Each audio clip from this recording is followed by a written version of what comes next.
You ask Tiger to solve. This deals with linear equations with one unknown. The final result is v equals 32. Let's solve it step by step. Group all constants on the right side of the equation. Add 6 to both sides. Group like terms. Simplify the arithmetic.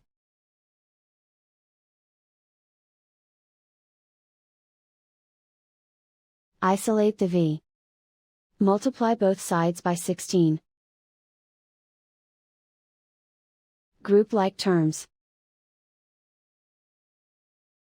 Multiply the coefficients. Simplify the fraction. Simplify the arithmetic. And so the final result is v equals 32.